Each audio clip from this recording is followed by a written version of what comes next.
الرحيم الحمد لله خالق العباد وساتح البلاد ومسيل البهاد ومغضب النجات ليس لأوليته ابتداء ولا لأزليته انقضاء هو الأول ولم يزل والباقي بلا أجل خرت له الجباه ووحدته الشفاء الصلاة والسلام والتحية والإكرام على النبي الأمي المكي المدني القرشي الأفطهي التهامي الحجازي العربي الرسول المسدد النبي الممجد المصطفى الأمجد أبي القاسم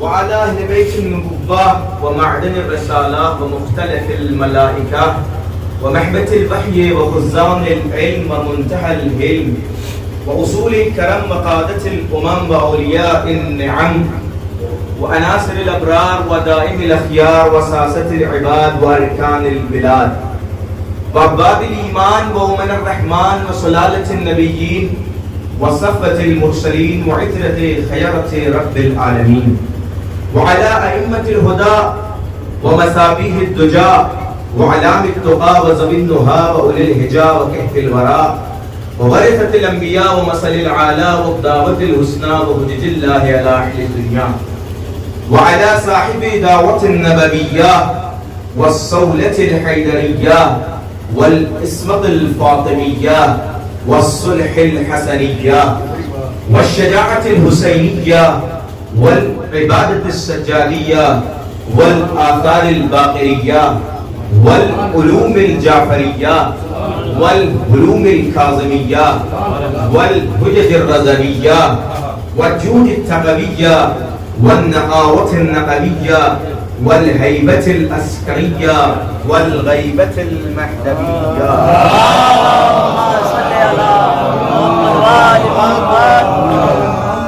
ولعنة الله على أعدائهم أجمعين من الآن إلى قيام يوم الدين. أما بعد فقد قال الله تعالى في محكم كتابه ومتقن خطابه بسم الله الرحمن الرحيم من عمل صالحا من ذكر أو أنثى وهو مؤمن فلنحيينه حياة طيبة. صلوات ارشاد فرمائے. قبل از بیان آپ حضرات سے گزارش ہے کہ صلوات عظمت امام زمانہ کے ظہور میں تعجیل کے لیے تقریباً 8-9 سال کے طویل عرصے کے بعد ایک مرتبہ پھر قسمت کے کاتبین نے آپ کے دیار محبت میں لبکشائی کا شرف بخشا ہے اور میں آپ سے روبرو ہوں. بہرحال آپ کی محبتیں آپ کی نوازشیں ہمارے ذہن میں اور ہمارے گوش گزار ہیں اور ہمارے ذہنوں میں محفوظ ہیں وہ یادیں اور اسی کو مد نظر رکھتے ہوئے بس تھوڑی دیر آپ سے روبرو ہونا مقصود ہے. اصل ہدف تو آپ کی زیارت ہے. یقیناً مومن کی زیارت بھی ثواب ہے. صلوات پڑھتے آیت کریمہ کو آپ کے سامنے پیش کیا گیا وہ آج کی بڑی ہی امپورٹنٹ آیت ہے اور بڑی ضروری آیت ہے کہ جس کے اوپر گفتگو کی جائے اس دور میں. کیوں؟ اس لیے کہ اس وقت ساری دنیا بے چینی کے عالم میں جھلس رہی ہے. ایک ایسا ماحول ہے, ایک ایسا معاشرہ ہے, ایک ایسا وقت ہے کہ جب ساری دنیا پریشان ہے اور ہر آدمی سکون کا طلبگار ہے. آپ کسی سے بھی پوچھیں بھئی کیا چاہتے ہو, وہ کہے گا ساری دولت دے لو مگر مجھے سکون دے دو. ہر آدمی اگر کسی ایک چیز کو ڈھونڈ رہا ہے تو اسے سکون کہا جاتا ہے. اور یہ آج کی بات نہیں ہے, آج تو زیادہ سکون چاہتا ہے, لیکن پہلے بھی آپ ماضی میں چلے جائیں, پاسٹ میں چلے جائیں, دیکھیں تو وہاں ہر آدمی سکون طلب ہے, چاہتا ہے مجھے سکون مل جائے. دولت والوں سے پوچھے کیا چاہتے ہو, وہ کہیں گے سکون چاہتے ہیں. غریبوں سے پوچھے کیا چاہتے ہو, کہیں گے سکون چاہتے ہیں. محلوں میں رہنے والوں سے پوچھے کیا چاہتے ہو, وہ کہیں گے سکون چاہتے ہیں. جھوپڑیوں میں رہنے والوں سے پوچھے کیا چاہتے ہو, وہ کہیں گے سکون چاہیے. یعنی ایک چیز سب کی لائف میں کمپلسری ہے, اسے سکون کہا جاتا ہے. ہر آدمی سکون چاہتا ہے, ہر آدمی چاہتا ہے کہ سکون دے. بھائی یہ انسانیت کی بھٹکتی ہوئی روح سکون کے طلب میں اس قدر مصروف تھی کہ اسی اثنا میں کسی نے ایک چراغ کی لو دکھائی اور کہا اگر تمہیں سکون چاہیے تو ادھر ادھر نہ جاؤ بلکہ دولت کماؤ. اب کسی نے یہ جملہ کہا اور یہ جملہ فضا میں ایک آواز بن کے گونجنا تھا کہ ایک مرتبہ دولت کے پیچھے لوگوں نے دوڑنا شروع کیا. نہ حلال دیکھا, نہ حرام دیکھا, نہ جائز دیکھا, نہ ناجائز دیکھا, نہ اپنا دیکھا, نہ پرایا دیکھا, نہ کچھ نہیں دیکھا, بلکہ صرف دولت کے پیچھے دوڑتے چلے گئے. اور کوئی افورڈ بنا, کوئی امبانی بنا, کوئی ٹاٹا بنا, کوئی برلا بنا, ہر آدمی اپنے اپنے مقدر کی عروج پہ پہنچتا چلا گیا. اور یہ جو نام میں نے لیے یہ تو بچوں کو پتہ ہی ہوں گے, اس لیے کہ ٹاپ 10 لسٹ میں ہے. اور آج کل ہمارے بچوں کے اماموں کے نام بعد میں یاد ہوتے ہیں, ٹاپ 10 لسٹ کے نام پہلے یاد ہوتے ہیں. لیکن بچوں میں ایک بات آپ سے کہہ دوں کہ قبر میں ٹاپ 10 لسٹ نہیں پوچھی جاتی, اماموں کا نام پوچھا جاتا ہے. صلوات پڑھیں محمد علیہ. تو میرے عزیزوں, میں آپ کے سامنے عرض کروں, کوئی ٹاٹا بنا, کوئی برلا بنا, کوئی امبانی بنا, لیکن جب یہ بھی اپنی زندگی کے آخری موڑ پہ آئے تو انہوں نے بھی جب اپنی ڈائری میں اپنا اسٹیٹس کوڈ کیا تو وہ لکھتے ہوئے نظر آئے کہ دولت کے کمانے کے باوجود بھی سکون نہیں ملا. تو ہماری مجروح انسانیت یہ حق رکھتی ہے کہ نہیں کہ ہم جا کے ان سے سوال کریں, بھائی تم نے اپنی پوری زندگی دولت کمانے میں گزار دی, چاہتے تھے تمہارا بزنس اتنا اچھا تھا, تمہیں پوری دنیا جانتی ہے, کروڑ پتی ارب پتی آدمی ہو تم, لیکن پھر بھی تم کہہ رہے ہو کہ تمہیں سکون نہیں ملا. تو شاید ان کا جواب ہے ہاں, اس لیے کہ ہم نے دولت سے بڑے بڑے محل تو بنا لیے, ان سے سکونت نہیں خرید سکے. سکون دولت کے محلوں سے نہیں ملتا بلکہ سکونت سے ملتا ہے. ہم نے کہا کیا کہنا چاہتے ہو, ذرا واضح کرو. انہوں نے کہا ہم نے دولت سے اپنے محلوں میں بڑے بڑے گدے خرید دیے لیکن نیند نہیں خرید سکے. سکون دولت کے گدوں سے نہیں ملتا بلکہ نیند سے ملتا ہے. ہم نے کہا اور واضح کرو, ہماری انسانیت اس بات کو ادراک نہیں کر سکتی. تو اس نے کہا سنو, ہم نے دولت سے اپنے حرم کو حسن سے بھر دیا, کنیزوں سے بھر دیا, سراپا حسن سے بھر دیا, لیکن غیرت نہیں خرید سکے. ہم نے دولت سے اپنے محلوں کو حسن سرا تو بڑھا دیا لیکن غیرت نہ خرید سکے. ہم نے کہا اور واضح کرو. اس نے کہا ہم نے دولت سے اپنے اطراف میں دوستوں کا جھمیلا تو لگا لیا لیکن وفا نہ خرید سکے. دوستوں کا دولت کے, ہماری دولت کے بل پہ ہمارے اطراف میں دوست نظر آئے, لوگ نظر آئے, لیکن ان کی وفا کو ہم دولت سے نہیں خرید سکے. کہنے لگے ہم نے اپنی دولت کے بل پہ بڑی بڑے ڈاکٹروں سے بڑی بڑی دوائیں لے لی لیکن شفا نہ خرید سکے. اور سکون دواؤں سے نہیں ملتا, شفا سے ملتا ہے. یعنی یہ اتنی بڑی دولت کمانے کے باوجود اس اسٹیٹس پہ پہنچے, اس نتیجے پہ پہنچے, اس لاجک پہ پہنچے. یہ بیان دیا انہوں نے کہ دیکھو دولت میں بھی سکون نہیں ملتا. اور شاید یہی وجہ تھی کہ اسی بات کو ثابت کرنے کے لیے گریٹ الیگزینڈر نے جب اپنی ہسٹری لکھی اور اپنی وصیت کی تو ایک جملہ کہا, سنو میری 3 وصیتیں یاد رکھنا. گریٹ الیگزینڈر نام مشہور ہے ہسٹری کا, وہ کہتا ہے کہ جب میں اس دنیا سے گزر جاؤں تو میری 3 وصیتوں پہ عمل کرنا. کہ کون سی 3 وصیتیں ہیں؟ کہ میری پہلی وصیت یہ ہے کہ میرا جنازہ جب لے جایا جائے تو میرا دونوں ہاتھ تابوت سے ایسے باہر کی طرف جب لٹکا دینا. کہتا تمہاری دوسری وصیت کیا ہے؟ کہ میری دوسری وصیت یہ ہے کہ جب میرا جنازہ جا رہا ہو تو سب سے آگے شہر کے سب سے بڑے ڈاکٹروں کو رکھنا. کہ تمہاری تیسری وصیت کیا ہے؟ کہ میری تیسری وصیت یہ ہے کہ جب میرا جنازہ جا رہا ہو تو میری دولت کو اس جنازے کے پیچھے لٹاتے ہوئے چلنا. کسی نے کہا الیگزینڈر تو اتنا بڑا بادشاہ ہے, تو نے اتنی بڑی حکومت کی, اتنی بڑی سلطنت تو نے پائی, تو یہ ایسی وصیتیں کیوں کر کے جا رہا ہے؟ کہ میری پوری حکومت کا تجربہ یہ کہتا ہے, میری وصیتیں میری پوری حکومت کا تجربہ ہے. کہ ذرا واضح تو کرو کہنا کیا چاہتے ہو. کہ میری پہلی وصیت یہ ہے کہ میرا دونوں ہاتھ تابوت سے باہر خالی لٹکا ہوا ہو تاکہ دنیا دیکھے تو سمجھ جائے کہ الیگزینڈر جیسے خالی ہاتھ آیا تھا ویسے ہی خالی ہاتھ جا رہا.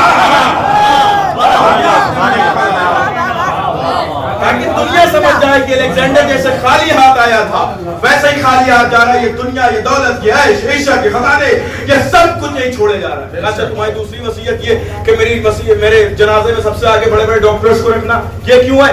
کہ یہ اس لیے ہے کہ زمانہ دیکھے کہ جب موت آتی ہے تو کسی ڈاکٹر کے باپ میں بھی دم نہیں ہے کہ بتا دے.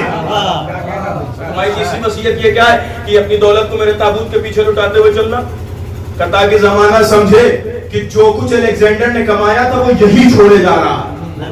یہ دولت قبر میں کام نہیں آنے والی. اب یہ انسانیت پریشان, پوری زندگی دولت کمانے میں گزار دی, قبر میں کام کیا ہے؟